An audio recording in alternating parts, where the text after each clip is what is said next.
I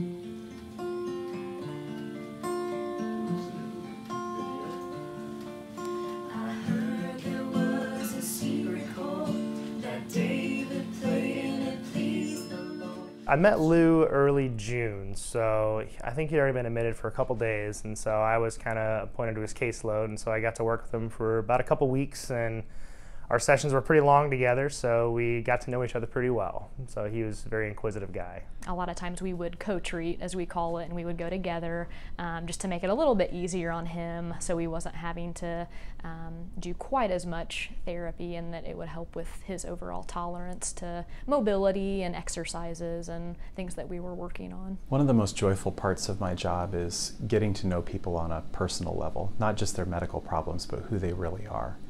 And Louis was incredibly open with sharing about his life and his family and what was important to him. He was such a fascinating man. He did so many amazing things in his life. He was such a man of integrity. Lou and Dr. Chenette had a long conversation, one of which I was part of. When he found out that I'm a musician and that I have kids, then he wanted to talk about me, and he wanted to know, where are my kids going to college? What instruments do they play? What music do I like?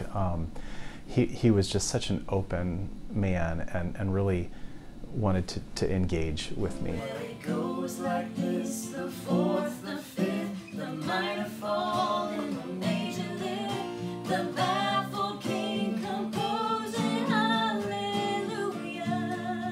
It was really clear to all of us that music was a huge part of Louis's life. He's the kind of person who likes to ask a lot of questions about you. He's very humble, doesn't like to talk about himself. So with that, he kind of learned that I was involved with music, and he kind of shared some of his musical background, and we kind of hit it off, and before you know it, he was kind of asking Julie and I just to kind of be really great to perform for him once. During one of our sessions with Lou, he actually had maybe kind of in a joking way mentioned, maybe I could hear you guys sometime, and he kind of just smiled and laughed, and we didn't think much of it at the moment, but then kind of later that day I thought, man, we need to move forward with this and to put something together. I think it would just be very special for him and for his family. Both Lou and I were very happy to hear that, and they've been such a big part of his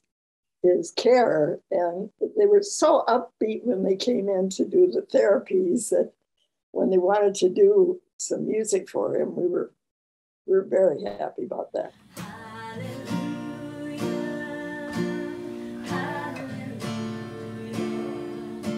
He wasn't awake at that point and talking, but I always believe that patients still hear and perceive what's going on in the room around them, and I think that was probably a comfort to him to have music in the room. It was comforting for all of us to hear it. It was very beautiful. The day he died, which was June 16th, in the morning, he made the statement, "I wish everyone in the world could have what I have today."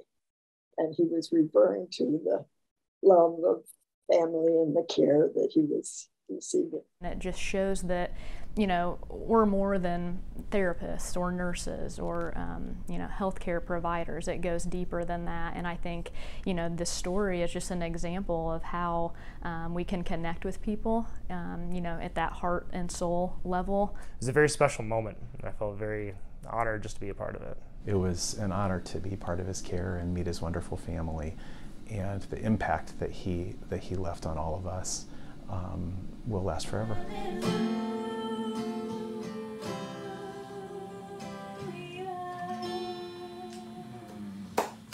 That's such a great